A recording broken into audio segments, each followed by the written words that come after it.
Welcome to the first Into the Wilderness podcast, presented, edited and recorded by myself, Byron Pace, and my brother Daryl. We aim to bring you honest discussions from those people shaping wildlife management and hunting around the world.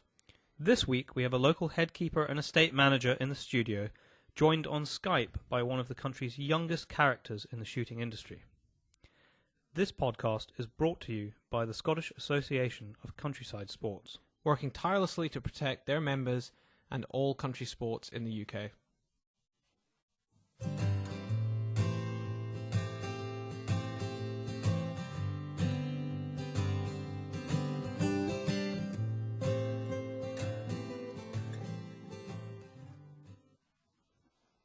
Nathan and Bruce, thanks very much for joining us for this first podcast that we're doing.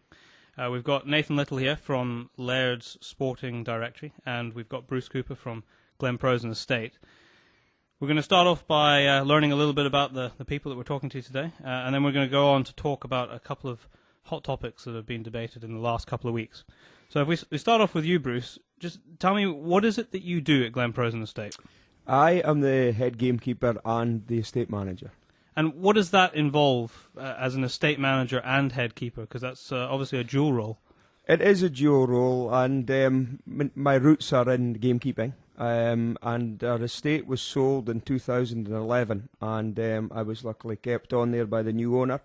And I've just progressed into the position of estate manager. I've got a wide range of experience. There's been many projects going on the estate, and just through the last 4 years, I've just become involved with the wider aspects of running the estate.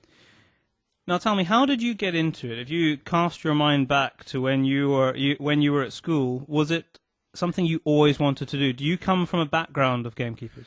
I don't actually come from a background of gamekeepers. My father was actually a truck driver, and my mother worked in a supermarket. But it goes back to my grandfather. He was gardener and overseer of Airlie Estates, which is in Angus. And he used to take me fishing, and it was his tales of shooting and hunting and just general estate life that really planted the seed in my head. And from the age of 14, there was just no doubt in my mind at all that I'd like to become a gamekeeper.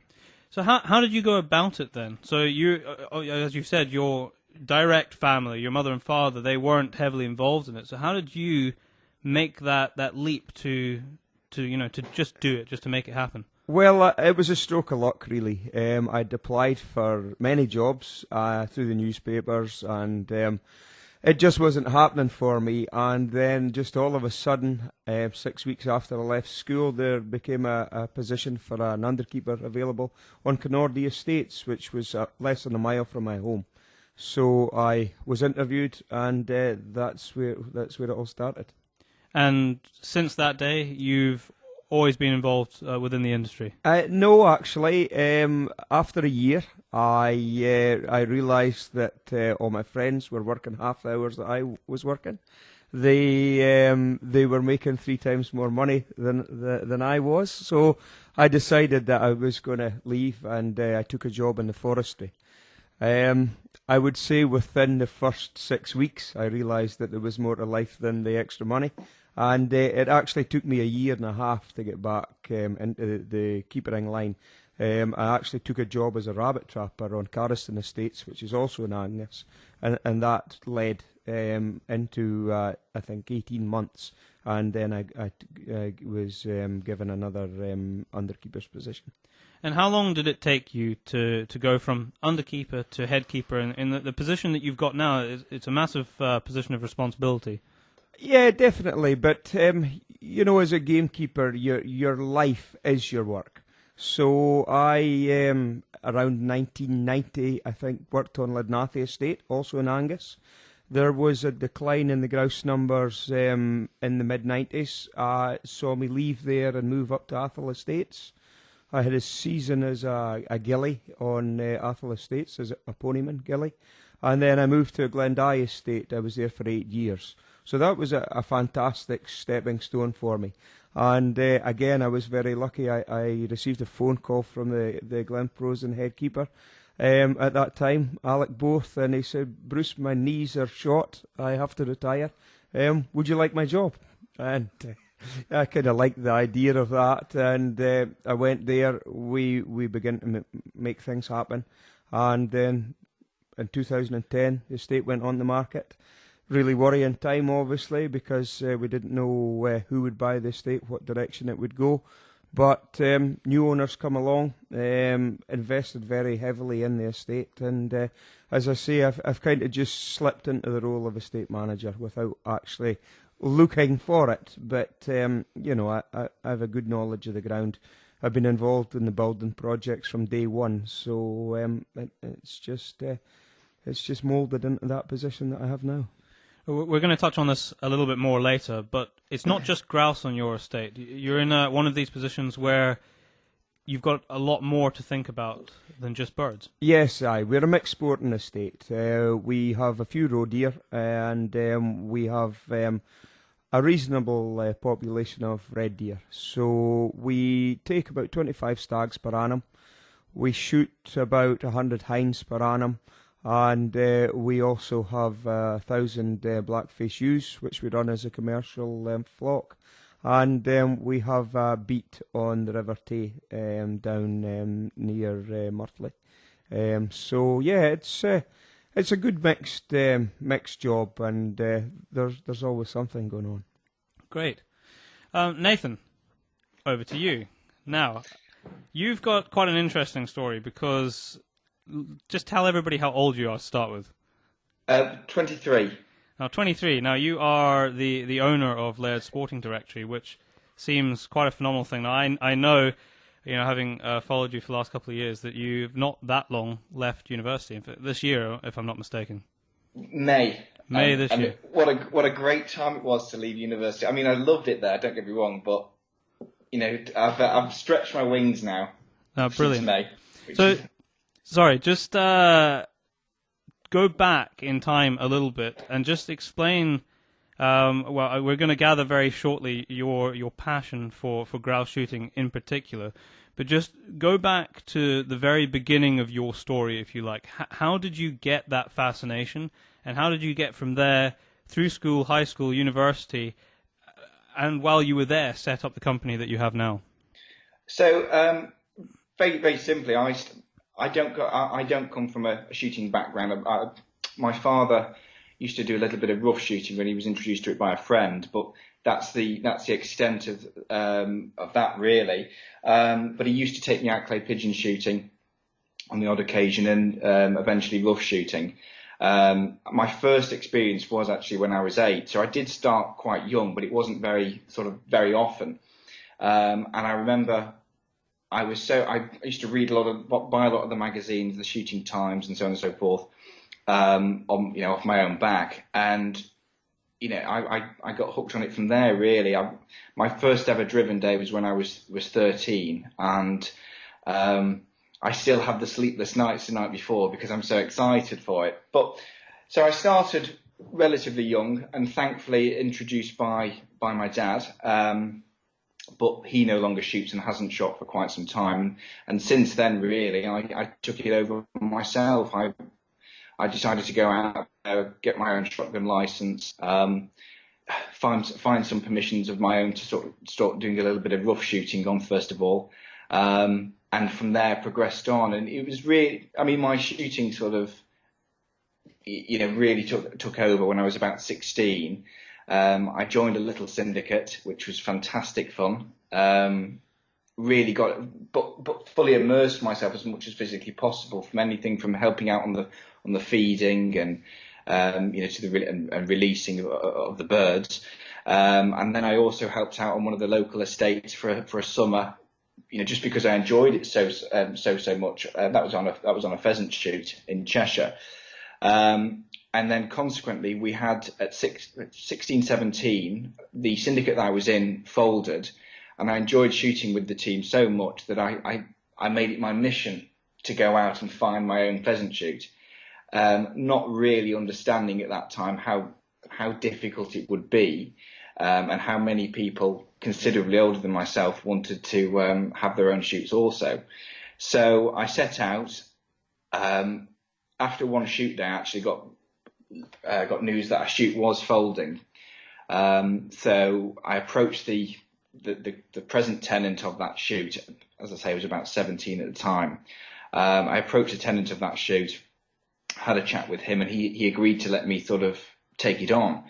But it was with that I didn't realise that by him giving me, allowing me to take it on, he then expected me to go and speak to all 9 tenant farms that I was speaking with, because the shoot was a culmination of different farms at that time. I spoke to a lot of them on the phone. At one point, some of them, when I finally met up with the farms, they did think I was a 40-year-old old bloke until a 17-year-old lad turns up. And at that point, I got on so well with all my farms that they agreed to let me have the shooting on there, and I had that there for about 2 or 3 years whilst I was going through college and as such. And I do think that my studies suffered as a consequence of that, because I was going up. I used to cycle to feed my pheasants every single day. That's dedication, that is. I used to get the train and then cycle from the train station. I think it was 3.3 miles. I worked it out exactly to the actual shoot. I'd go and do my rounds and feed my birds, and then we'd host some days. And in all honesty, it was a beautiful, beautiful shoot that I put together, and had some really good days on there. It was hard graft, and that's why I take my hat off to the keepers out there, because it was bloody hard, but great fun.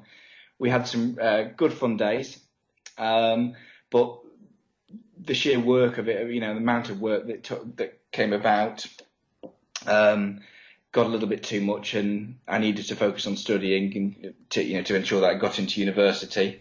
So reluctantly, I had to give that piece of ground up. And it was sort of just before I started university, so about 3 or so years, just over 3 years ago, I started up Lairds. I had to take a year out after college because I fell ill. That's why I'm sort of slightly later finishing university in terms of my age. So in the sort of the year off, I started Lairds there, and that's where I am today, really. But what was it that encouraged you or made you take that step to start up Lairds? I mean, it's quite a bold step. It requires investment, it requires time, and you're studying at the same time. So what is it that made you do that? I was determined to sort of fully immerse myself in all aspects of the shooting industry, whether that was through the shoot, which I no longer had at that time, or through working with companies. And what I found was, as I was sort of progressing my knowledge and interest in shooting, I was finding that there were a lot of products out there that I'd come across and then couldn't find them later on, that I thought were really useful. So consequently, that's why I set up the Lairds Directory as a sort of go-to place to find products and services and help new businesses, showcase their services and their products online, to help people. And I thought that was a great way of sort of starting off, and pursuing my interest. We started it off on Facebook and social media, and it's grown from there, really. And consequently, we've taken exhibition stands, and we now host what I'm told is the infamous Lairds Party. I think it's quite a civilised affair, really. But I have heard that rumour, but unfortunately, I've never been about to attend, so I can't confirm that.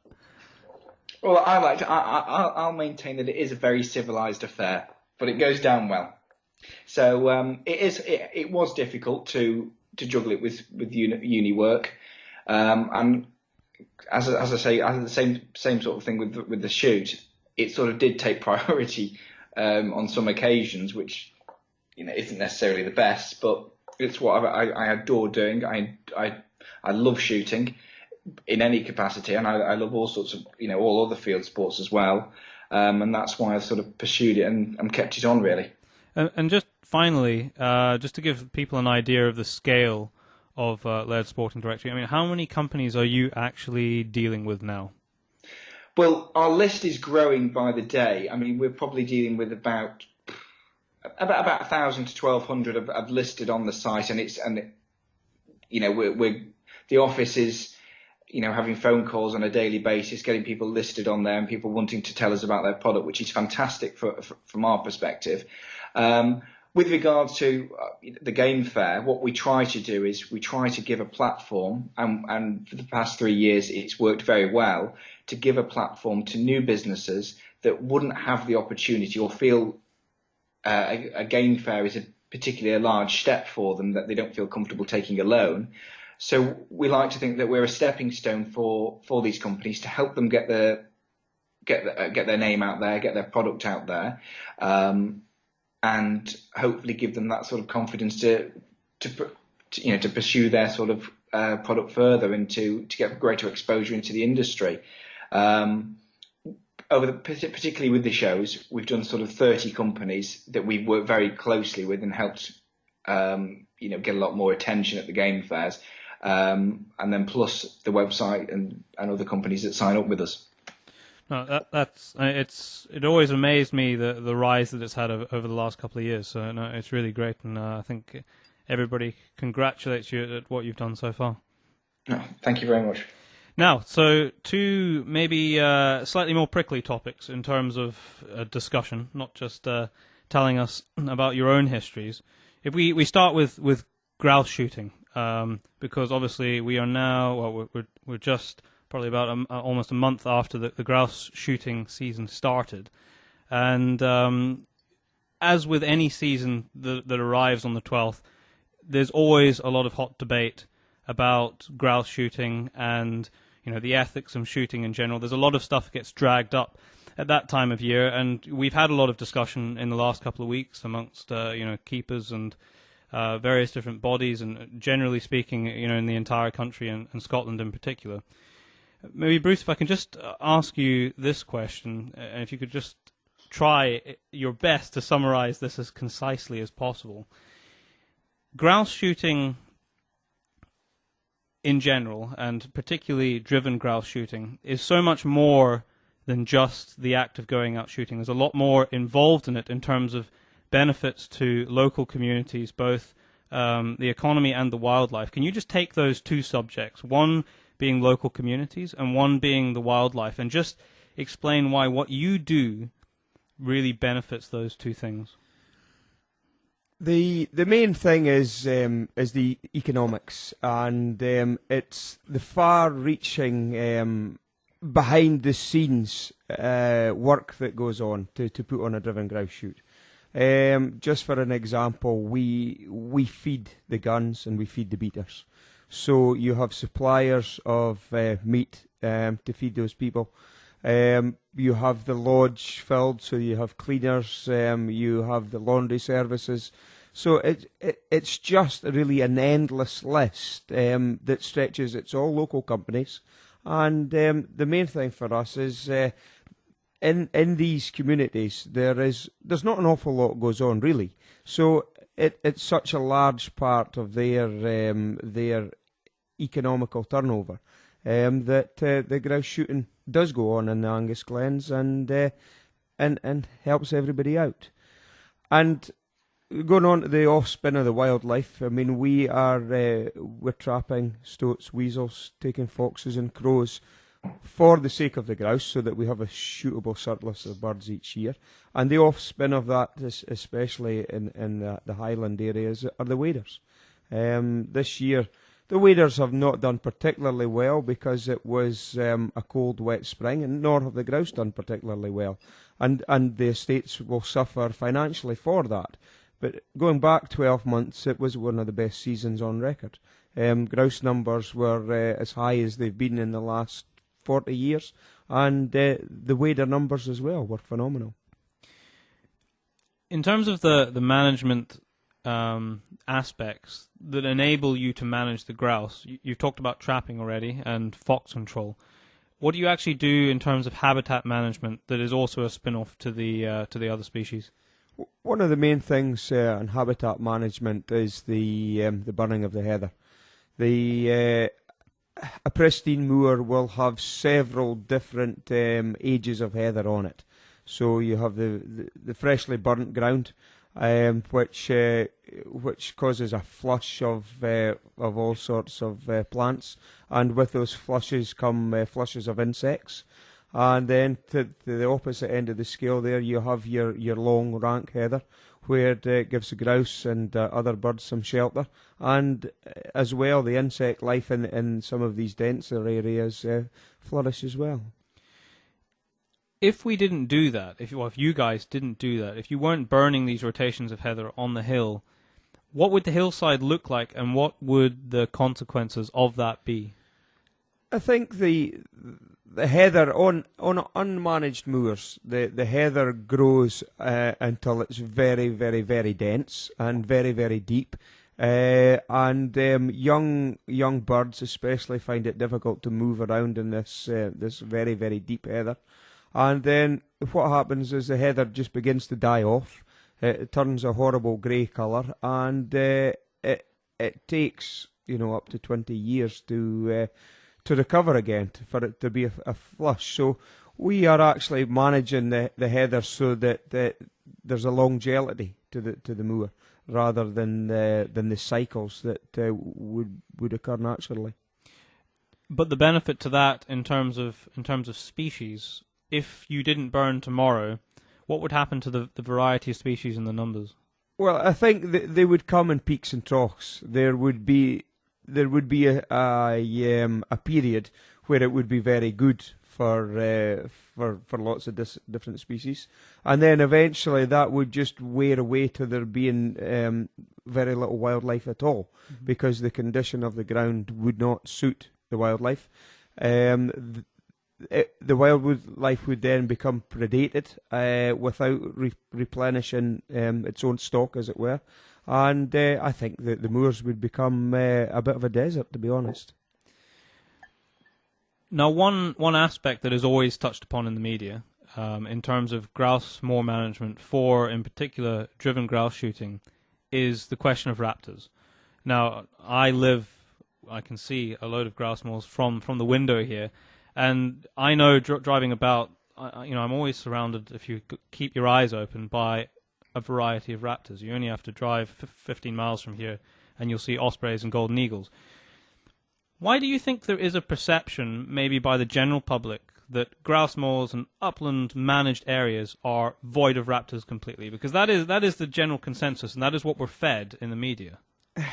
It's a very strange one, that, because I live in the heart of the Angus Glens and I see raptors every single day, and I find it quite amusing that people visit the Glens, and I've spoken to some of these people, and I said, "What wildlife have you seen today?" And they answer me, "Nothing at all."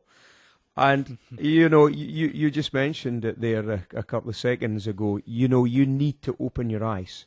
Wildlife does not come on demand like television. If you walk out the glen in a bright orange jacket, speaking to your friend, making a bit of noise, nature disappears from you. But if you just happen to sit down with your back against the tree for half an hour, I can absolutely assure you that you will see some sort of raptor. We see eagles daily, we see peregrines daily, we see buzzards daily, and how people can miss that when they visit these glens, I have no idea. Nathan, if I could just bring you in on this this topic, you're in a slightly different situation where you're not involved in the daily management of an area of ground, but you're obviously part of it through the businesses that you deal with, and the fact that you enjoy the fruits of the labour of these guys. What is your take on that? Because obviously, I know that you keep very much up to speed with what's going on in terms of what's on social media and what's in the news, and we see it all year round, but particularly this time of year, chat about raptors on grouse moors. What's your take on that? I mean, as you quite rightly say, I mean, I'm not involved directly, whereas Bruce is, but there is a lot, and I think on social media, and I think that's a key point there, that social media these days has played such a significant part in both promoting field sports. There are huge amounts of groups online that that bring people together, that share the passion for different aspects of field sports, grouse shooting, pheasant shooting, and so on and so forth. But it consequently, I think it has played such a role as well in giving disinforming the public as to the perception of what grouse shooting actually is. I personally can open my laptop and open my Facebook account almost on a daily basis and see this very distinct sort of argument. Lots of posts pro grouse shooting, lots of posts against.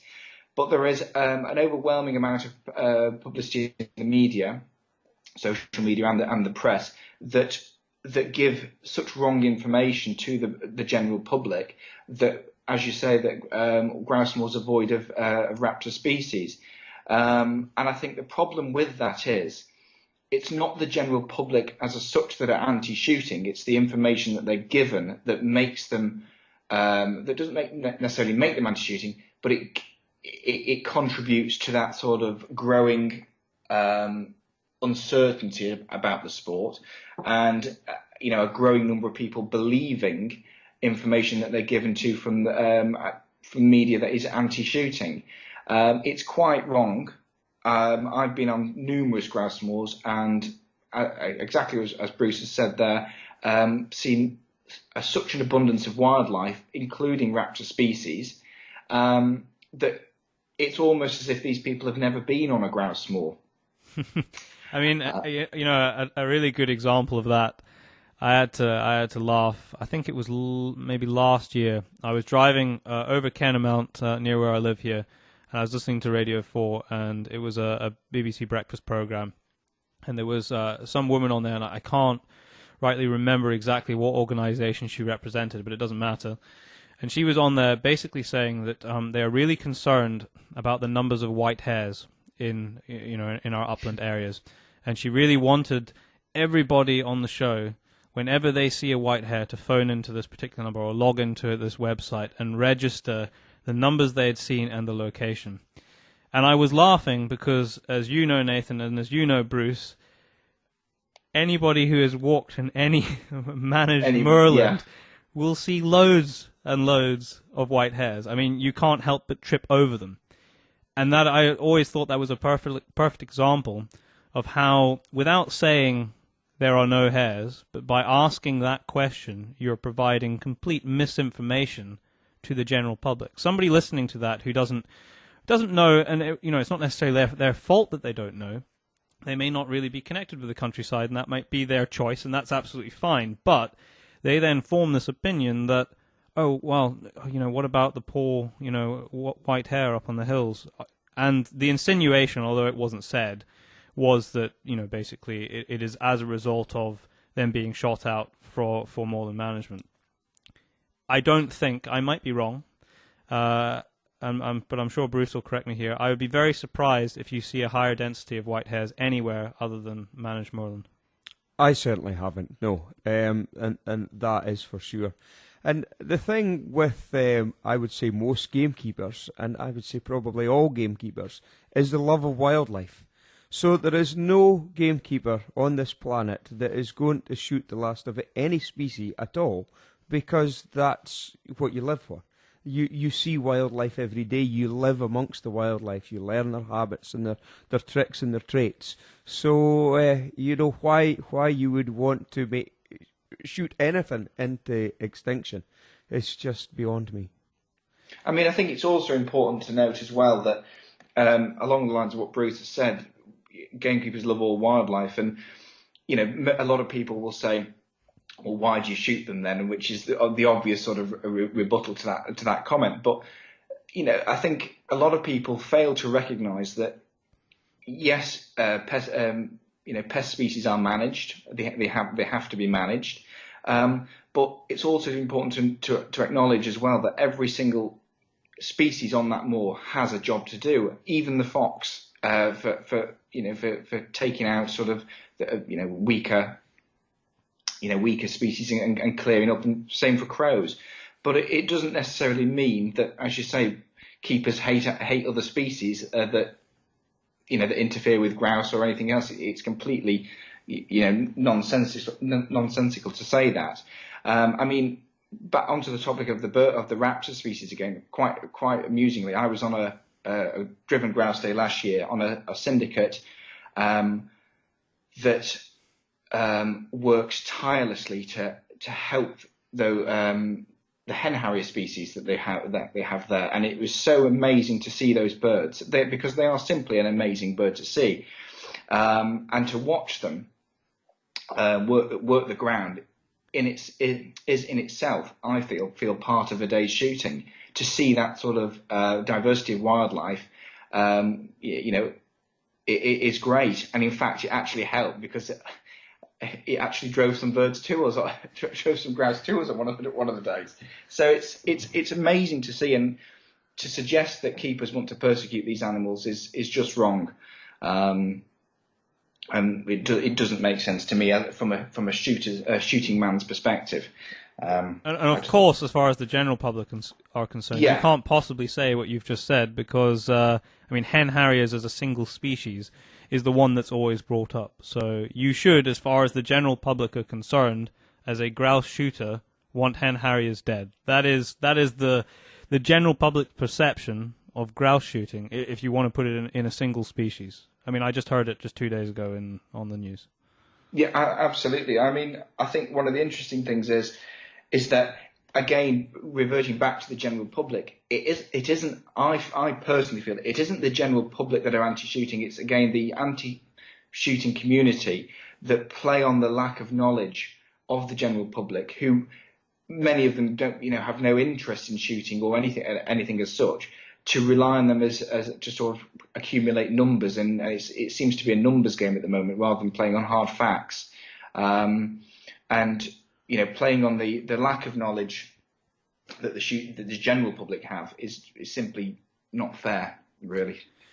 If I could just steer this in a slightly different direction for a moment. Now, sorry, that's the sound man coughing in the background. If I can just steer this in a slightly different direction for a moment. Now, obviously, you enjoy hunting and shooting, Nathan. Bruce, you do it as part of a job, but I assume you also enjoy, hunting for yourself. Would I be right in saying that?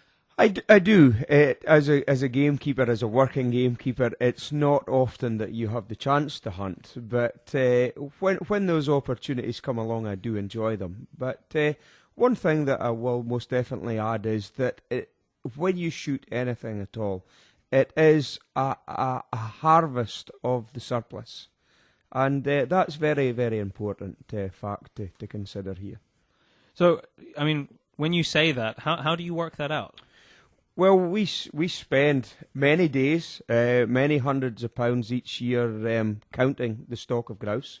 In fact, 3 years ago, we spent 23 days counting the estate that I manage. And from that, we counted 4,500 grouse. We took the decision there to harvest 1/3 of that, so we shot just over 700 brace of grouse. So you leave 3,000 birds in the countryside and on the moor, and you hope that if the weather's kind to you, then you will have a similar harvest or an increased harvest. And you take it to this year, 2015. Probably one of the worst springs that I can remember, and our harvest of grouse this year on the estate will be 300 brace.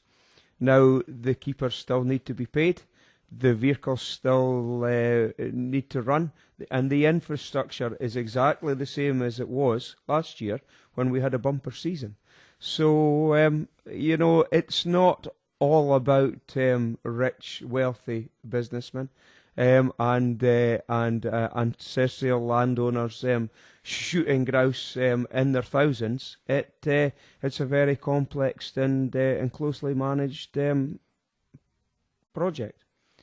So it maybe isn't obvious to people outside shooting how carefully you go about your business, making sure that next year, once again, you can hunt. But as you said when you were talking about species and gamekeepers not wanting to wipe all species out, very obviously, but it might not be an obvious statement to maybe the outside world, outside of shooting, is that you need to make sure that the way that you're managing it isn't just good for this year, next year, 10 years' time. This is a 100-year, this is a 200-year, 300-year project. And I think people forget that or don't realize it. This isn't for the short-term gain. No, not at all. Not at all. I mean, we could go out this season and we could shoot 1,000, 2,000 brace of grouse. But, as you say there, you have to forecast and manage it so that you have some sort of income next year. So that's exactly what's happening in Angus this year on some estates that the grouse haven't done so well, and the bags of birds shot is a long way off where it was last year, and that's basically just down to weather conditions. And it's very strange, really, even in a small place like Angus, that the grouse that hatched a week before others have perished, and the later grouse on the higher ground, just because of the time scale, have done quite well. It's a very, very, very mixed up season this year. Just to conclude the pure grouse discussion here, can you just explain what happens for those people who don't know once the grouse have been shot on a grouse moor? They're all collected, and that you've got a group of people tirelessly making sure that everything that is shot is picked up. But from that point, where do these dead grouse go? Well, on the estate that I work on, the grouse are picked within 30 minutes of being shot, you would say. They are taken down to a specially made game trailer that has moving air round about the birds all the time. And at lunchtime each day, the birds are then put into a chill that was built at great expense, and the birds hang in the chill at a controlled temperature until they're ready for the game dealer to collect. And where might they go? Restaurants, I suppose, all over the world. I do believe that there is a great rush on the 12th of August to get grouse to London so they can be on the plates in the top restaurants. And, that kind of thing is a great tradition and needs to carry on. And it's great to be involved in that whole aspect. Nathan, were you eating grouse on the 12th? Sorry? Were you eating grouse on the 12th?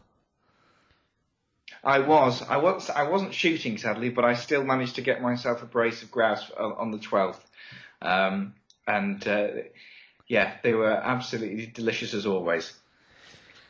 Just to change the subject slightly, I want to talk about hunting. But when I say hunting, I'm not talking about what maybe springs to mind for a lot of people, which is on horseback hunting foxes. I just mean hunting in general. The act of going out and hunting, taking something's life, harvesting something, whether that be a deer or a bird, and taking it back and ultimately eating it. I mean, that is the end result of everything that we do. It is maybe a misconception that there are big pits dug with loads of game, being chucked into them at the end of the season, which it just doesn't happen. Everything is consumed one way or the other. If I can just go to you, Nathan, you do a lot of shooting throughout the year. You are essentially, if we're completely blunt about it, you are killing a lot. You are taking a lot of life. Now, from my point of view personally, it doesn't matter whether it's a bird, whether it's a woodcock, or whether it's a stag or a Cape buffalo. It's all the same thing. You're still taking a life. How do you justify that?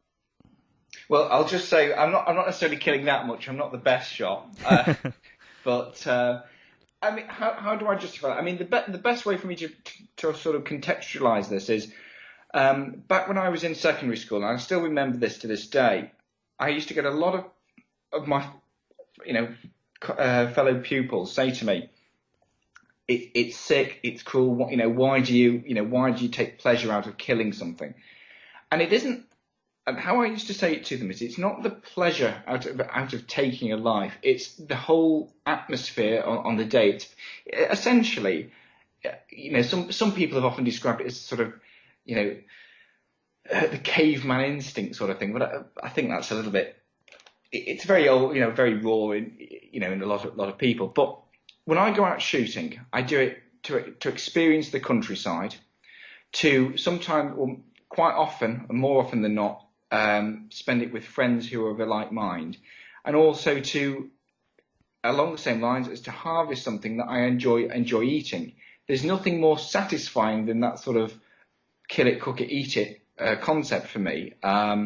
In that I'm providing for my own table. Everything that I have shot or killed is wild, it's fresh, it's healthy to eat. And I don't see anything wrong with that. And when you sit people down and you explain that to them, and I'm talking here, moving off the sort of driven shooting to an extent, but the rough shooting, walked up shooting, and maybe sort of the smaller sort of driven days,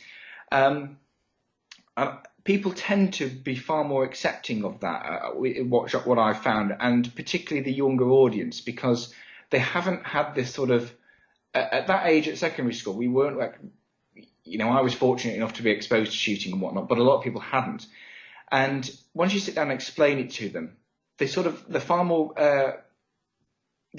rational about it. They're far more rational than certain adults that have sort of take this sort of, no stance against it sort of thing. So for me, it's always been quite easy to justify. I don't think what I'm doing isn't doing anything wrong. I'm actually doing something that's quite beneficial. And it all boils down to the fact that the pheasant that I shoot is far healthier than that factory-bred chicken that you buy from the shop for £2 that's been cooped up. And I think I find it very difficult to understand how people can't understand where we're coming from when we go out and shoot. Surely it's better that animal has lived a free wild life and is shot, rather than being cooped up, having experienced nothing more than a tiny cooped up cage where it isn't able to, to sort of demonstrate its natural instincts. And I understand that we need to produce, chickens and so on and so forth on a larger scale, but I think it's rather hypocritical that people go out there and criticise what we do as a community, because we take great passion about the countryside and its management, and then they go and buy a £2 chicken from whichever supermarket. So one of the points I was back at again on secondary school, I actually did a demonstration on how to pluck a pheasant that I'd shot that weekend, and it caused the teachers must have loved you. The teachers, yeah. Well, we'll leave that for another conversation. But I brought in some pheasants in my school bag, so yeah, not my homework. But it was an interesting experience, and then we plucked the bird, we butchered it, and we cooked it in one of our cookery classes. And the surprising result, well, not surprising to us, but surprising result was that a lot of the kids really, really enjoyed it. And consequently, 3 or 4 of them asked me to take them shooting, which of course, I obliged. And that's what it's about. It's not about the taking pleasure in killing an animal, the actual pulling the trigger. For me, it's the whole affair. And people say, well, why can't you go out and experience that with clay pigeons? Well, firstly, clay pigeons don't taste very nice, and secondly, and secondly, it's not the same. And I think everybody that shoots will understand what I'm saying when I come to that. But it's now trying to explain that to the non-shooting community, that going out and shooting a bird isn't bad at all, or shooting a deer or shooting a rabbit isn't bad at all, provided that the animal is treated with respect after it's shot. Respect is given to the keepers that manage those animals and manage that land that it's come from, and justice is done to it, i.e. it's eaten and it's put into a nice dish. Again, my cooking isn't very good. I'm not very good at many things really, but I try my best with it, and that's why I'm more than comfortable with what you do, we do. And Bruce, what do you say to people? I mean, I get this all the time where, oh, shame, how can you kill that? Isn't it beautiful? My normal response to those people is, are you a vegetarian? If their answer is yes, then I'll sit down and try and have a proper debate. If their answer is no, of course not, I eat meat, I buy it from the supermarket. As far as I'm concerned, those people don't have any right to criticize you. Don't criticize me, criticize you. I mean, what's your take on it? What would you say to that person? I'm very, very lucky actually, because the environment that I live in, I meet very little objection. Mm-hmm. But you're absolutely correct there, and I often think about it at Christmas time, when the turkeys are mass produced, for the tables. How can anyone who sits and enjoys a turkey dinner on Christmas Day criticise me for taking the life of a deer? That deer will have had no idea what killed it, because you've taken a clean shot, you've killed the animal, and you will sit and enjoy with your family that beautiful animal that nature produced. And the opposite thing of that is a turkey that's been reared in a shed, with no life at all, and there is just no argument. If you're a vegetarian, that's your choice. But the thing for me is that you don't wake up in the morning and go out and say, I can't wait to go out and kill something. What you're doing is going out into the wild and experiencing nature. And the shooting of a deer in particular on a stalking day takes a second to pull that trigger and kill that animal. But you could spend 8 or 10 hours on the hill. So it's such a minute part of it is actually shooting something. It's a whole experience of being out there that draws people back. Yeah, I mean, from my point of view, I probably take more people to shoot than I actually pull the trigger myself, with a rifle certainly anyway. And like you've just said, the pulling of the trigger, anybody can actually do that.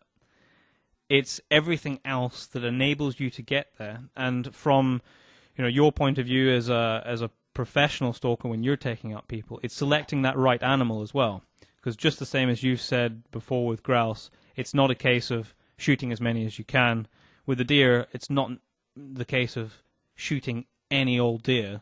There's seasons, there's different age groups, there's different age classes. So for me personally, I get the greatest satisfaction out of actually taking other people out to experience what I've been lucky enough to experience. Quite often, some people for the first time, or people who haven't done it a lot, that gives me the greatest pleasure.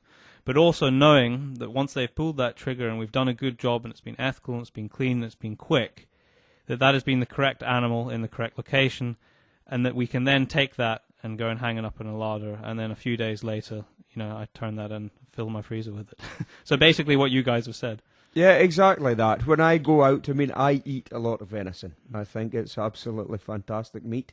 And actually, when my partner was in hospital before the birth of our daughter, the nurse said, "My goodness, your iron levels are high." And the reason that our iron levels are so high is because venison has such a high iron content. But yes, I mean, you're exactly right. When you go out to shoot an animal for the freezer, you pick a very healthy, fine specimen because you're going to enjoy that. When you take clients out to shoot stags, for instance, the stags that you're looking for are the stags that won't survive the winter after they've rut.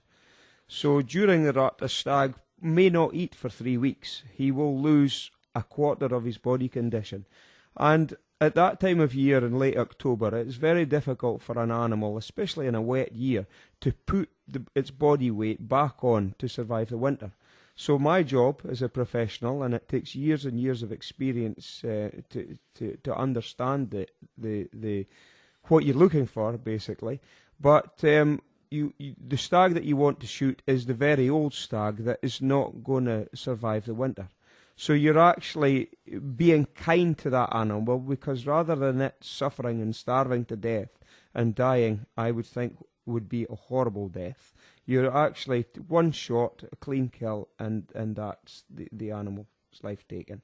I mean, I personally would rather be shot than starve to death. Yeah, I'll second that motion. Yeah.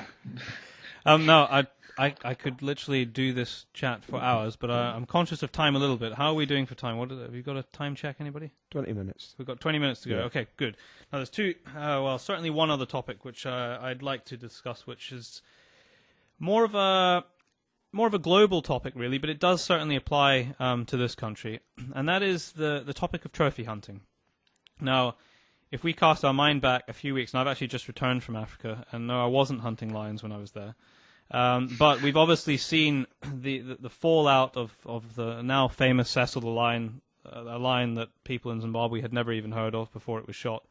But the fallout of that has been very serious, and not only in terms of consequences for hunting in Africa, but I would say globally, and I think it has maybe, in a way, been a kick that the hunting community needs to try and let people know all the good that is being done. Because, I mean, we've kind of touched on it already, the fact that there is a lot of great stuff being done within, the shooting industry and the hunting community, but it's maybe not available in a way that is accessible to the general public. So they don't have that information available to them. I mean, the Cecil the lion thing was a very good example of that. But if we just look at trophy hunting, now, I am not a trophy hunter. I'm a meat hunter, essentially. But that doesn't mean that I don't have the odd head on my wall. If you go next door here, I do have heads on my wall. I would be very surprised if any of them are classed as trophies, because to be perfectly honest, I've never measured a single one of them. And I personally couldn't care less. I have having a trophy, if you want to call that, on my wall is the same as having a picture on my wall. Those animals that have been shot, they carry a story with them, and they were shot, to the best of my knowledge at that time, for the correct reasons. Basically what Bruce has just talked about. Nathan, you can't really shoot a trophy grouse, but in terms of trophy hunting, how do you rationalize that to the general public? You know, you've got somebody who pays to go and shoot a trophy. How is that acceptable? And it's quite a difficult one to explain this, so I think it'll be interesting to see where we end up. I mean, from my perspective, like yourself, I'm not a trophy hunter. I don't go out with the intention of putting something on my wall. Though it doesn't mean that I don't agree with it. I've got friends who are trophy hunters, and they travel the world, hunting and shooting with the intention of trophies. And from my perspective, that's absolutely fine. I have no issues with that at all, provided it's done ethically, it's done through the proper routes, and the money that it generates is going through the proper channels to just as we as the industry profess that it does go to. Does it go to improving the habitat there? Does it go to improving the local communities there? Does it go to improving the actual the nature of that animal, whether that's a herd of animals or whether it's something else? If it ticks those sort of boxes, then it's from my perspective it's fine. It's only when you get into that sort of murky area where as in every industry, you get some unscrupulous people who will go out to profiteer. Now, there's a difference, I think, between having a business in trophy hunting and profiteering off something that is not legitimate. And I think we can rationalise that to the industry by making it clear, exactly as we do with the raptor persecution that does happen over here. We can't deny that it does happen, and by making it crystal clear to the general public and the wider community that those people that are of that mindset, that are unscrupulous and do things for sheer profit, are of no part to our industry at all. They don't have the same ethics, they don't have the same morals, and they don't have the same intentions as 99.9% recurring of our community. The benefit that, as I say, I see from trophy hunting, it boils down to science, and it has been proven that the money that is pumped into these communities, if done properly, has massive benefits to it. And on that note, I do feel that trophy hunting is absolutely acceptable, because let's not forget, if it's done properly, the animal, let's take into account a Cape buffalo, for example. A person will go over and shoot that animal. They'll pay a trophy fee. Yes, there'll be somebody that makes money off that, but yes, the local community will do as well if the operation is run correctly, and also the meat isn't wasted on it. It goes to local, the local villages. Baron, you know more about this than I do, but it goes to the village. Yeah, that area was shot, isn't it? In which that animal was shot. Is that correct? Yeah, no, you're absolutely correct there. In fact, what happens with a lot of concessions, over in Africa, especially outside of South Africa, when you're going into the slightly more remote regions, is those concessions which are split up by the government and surveyed, so they know how many species there are and how many of each species they're going to give quotas for exactly the reasons that we've been discussing already, so that they have a long-term plan and so that you're not wiping them out, so that you're harvesting. And then they normally have an agreement, it's part of the agreement for renting that concession, where normally more than 50% of all of the meat has to be given to the local communities. Now, most operators actually give more than that. But one interesting thing, I just read a really great study just a few days ago, and they were talking about the shutting down of hunting in Zambia, when Zambia closed hunting for a year. I might have this wrong. I think it was between 2013 and 2014. It could have been the year before. And they did a study on the effects that had to local communities. And what a lot of people don't realize is that not only are those hunting concessions the primary source of protein to all of those remote areas, they're also the primary source of income. So what happened when hunting was shut down was now they had no meat, and now they had no income to buy meat. So where do you end up when you're in a situation like that? So basically the government's decision to shut down hunting starved their own population. Yeah. And that's why, from my perspective, I can justify it to people if it's done properly. The issue and the situation with Cecil the lion, again, it's 6 of one, half a dozen of the other in certain circumstances, because some people are suggesting that they shouldn't have done it. I think if it boils down to the raw facts, I think from my little knowledge on this, it shouldn't have really been done as it was done. I think but I don't know the story too well, and I think the media has spun that particularly badly, and that's why it's affected a lot of the decent hunting outfitters out there, and cast quite a bad shadow over it. So, but done properly, I'm quite happy and quite relaxed with justifying trophy hunting to people that will sometimes confront me about shooting and hunting in general. And Bruce, you're a little bit more on the forefront of this, because undoubtedly there must be some people who come out to shoot stags who would be, I suppose, classed as trophy hunters. You're doing it for a greater purpose, because it's part of a plan. You have a management plan there, and you personally are sticking to that. But the actual individual person who's pulling the trigger, they're detached from that. So they may be, in certain circumstances, classed as trophy hunters.